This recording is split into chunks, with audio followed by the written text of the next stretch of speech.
Donna J. Jodhan presents Dining with Donna, a weekly podcast where Donna shares a delicious recipe with you, gives you a bonus recipe, and ends off her podcast with time-saving tips for your kitchen.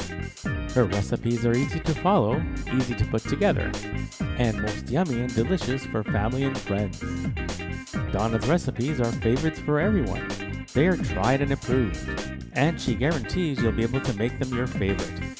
It's time to cook and bake, and Donna is waiting to show you how. Hey there, I am Donna J. Jodhan, your host for the Dining with Donna podcast for the month of October, where I produce 4 weekly shows each month, and it is October. Yes, indeed it is. And Dining with Donna is here for another month. Well, fall is here, and I hope that we are all getting ready for the fall season, and that we are getting ready with our recipes to try and muster up new interest in our kitchen. And I've said this over and over again. I think that cooking and baking in the kitchen is probably one of the most relaxing, recharging, and regurgitating activities that one could think of. I do this every week, especially on weekends. I can do it by myself. I can do it with friends and family. I can do it with anyone that I choose to, but it's a great way to socialize. I really do think so. And the recipes that I share with you are easy to make, and they are all family favorites. For the month of October, we're going to concentrate on fall flavors. Yes, fall is here.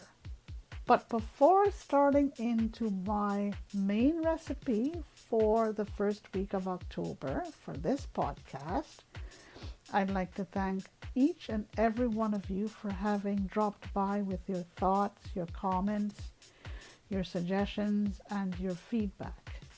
And my good friend Victor Guvia and my friend Mike Cicciello, who I refer to as my little brother, my friend, my advisor, my everything. Thank you, Mike, for producing my shows for me. And I'm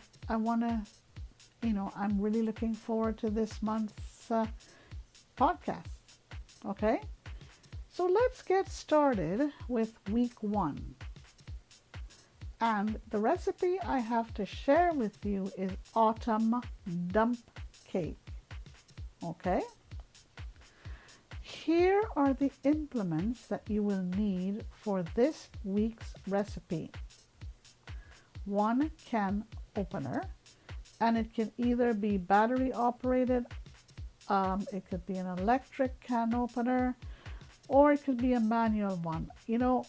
I prefer the battery operated or even the manual can opener. They seem to be more reliable in my view.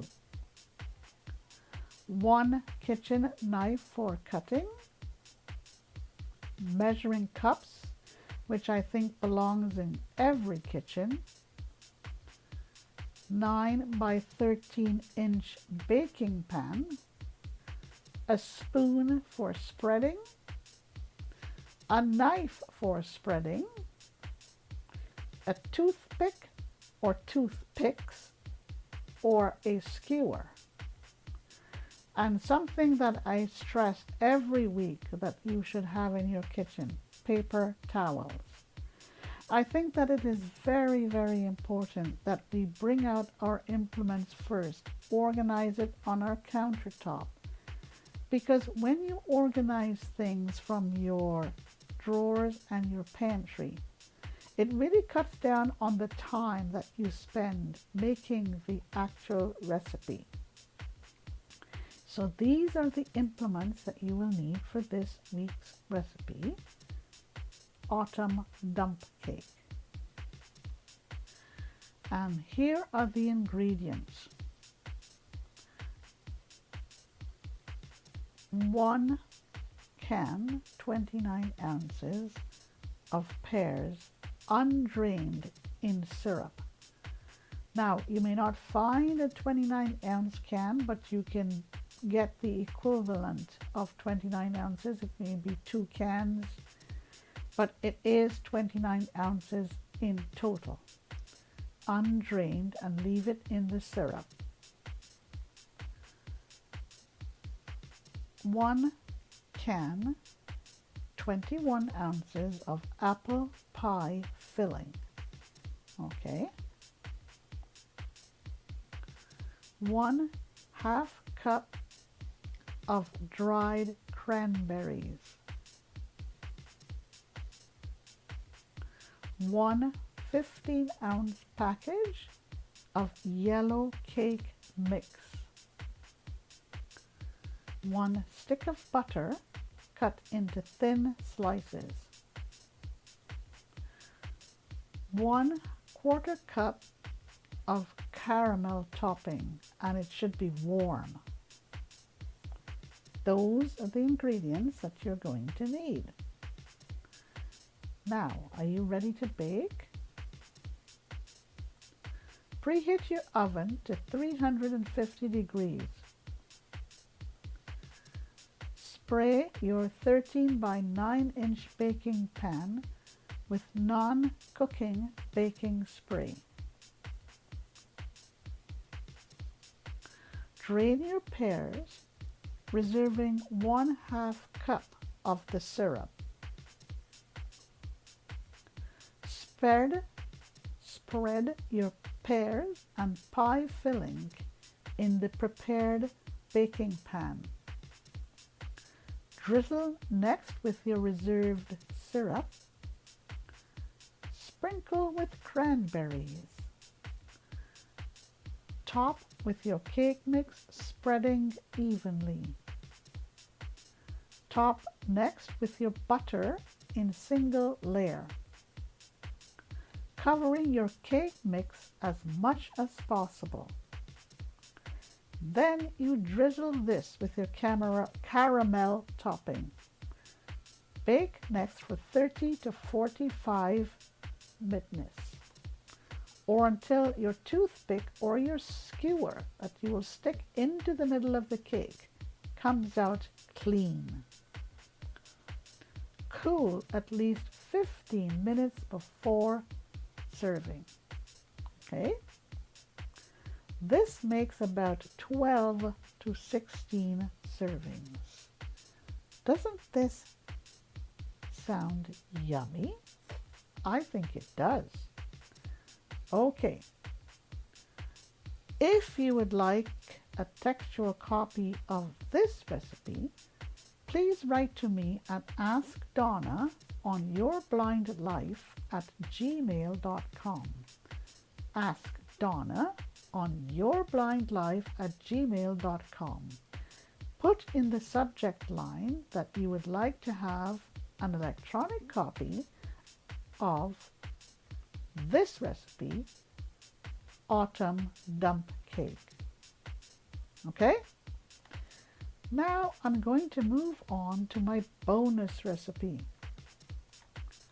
And let's see what we have in store for you for this week.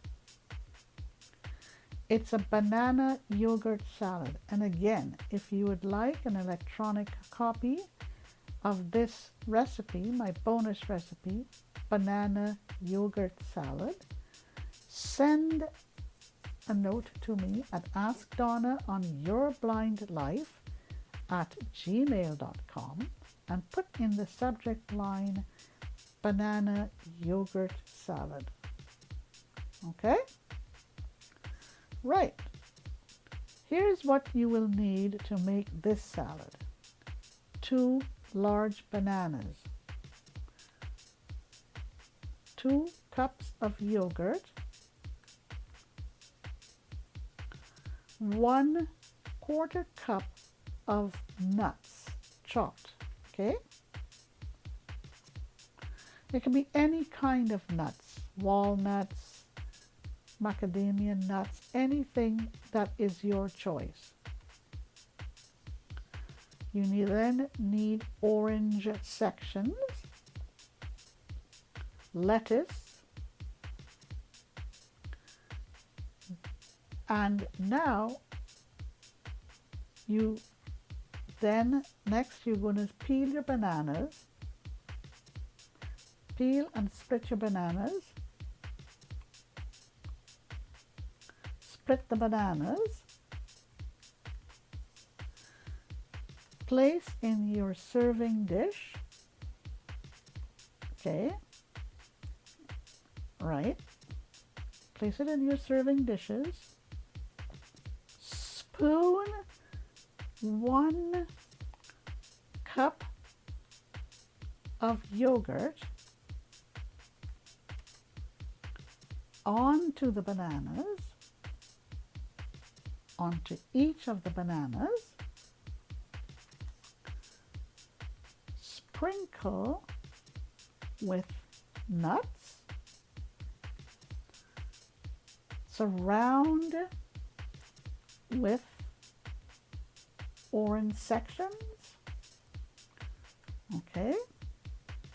And shredded lettuce. Okay. And voila. This is your banana yogurt salad. I am not a lover of bananas, but I decided to take matters into my own hands a few times and I tried it. And I really, really liked it. It's easy to make.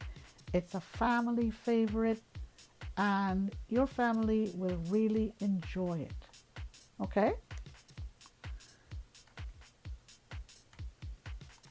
So now I'm going to end my podcast by giving you some tips from the kitchen. And it all has to do with keeping food fresh. Turnips, beets, and carrots, which I think are all fall favorite vegetables. Remove all tops from all of these vegetables before you store them. Okay, and this is how you keep it fresh. And another keeping food fresh tip for you, or it's another type of a kitchen tip.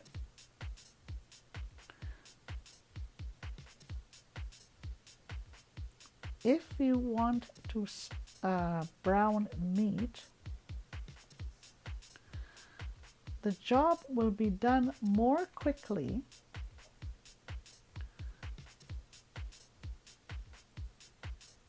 if the meat is perfectly dry and the fat is hot. Okay? So again, when browning meat, the job will be done more quickly and effectively if the meat is dry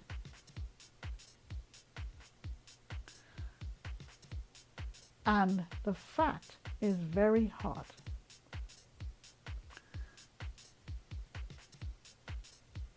Here is another tip.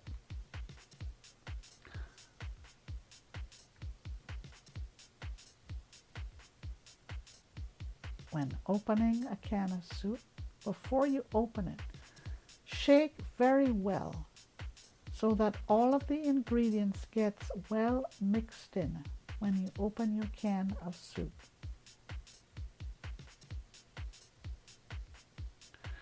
If you have a gas stove, place a package of breakfast rolls in the oven portion of your stove before retiring. Okay? Don't turn the oven on. Okay? Okay? The heat of the pilot will heat the rolls so that they will taste fresh in the morning. Let me again say this, okay? If you have a gas stove, place your breakfast rolls in the oven before you retire for the night. And the pilot light from your gas stove will keep the breakfast rolls nice and warm for when you wake in the morning. Okay? And it will taste delicious. A high flame is seldom needed for very long when cooking. The burner should be clean. The burner should burn with a clean blue flame. Okay? This all pertains to your gas stove. All right? That's it for me for this week. For my podcast, Dining with Donna, week 1 for October. I hope you enjoyed my tips. And like I said, if you would like to get copies, electronic copies of my recipes or an electronic copy of my bonus recipe, please put in the subject line which recipe you would like to get. Is it the autumn dump cake or the banana yogurt salad? And I will be pleased to send it to you. Right then, have a great day, great rest of the day, a great rest of the week. Thank you again to everyone for tuning in, and we will see you next week. Take care, and bye for now. That's it for this week. Donna hopes that you enjoyed her recipes and that you will take a few minutes to try them out. Stay safe and stay well. Send your thoughts and feedback to Donna at AskDonna on linelife@gmail.com.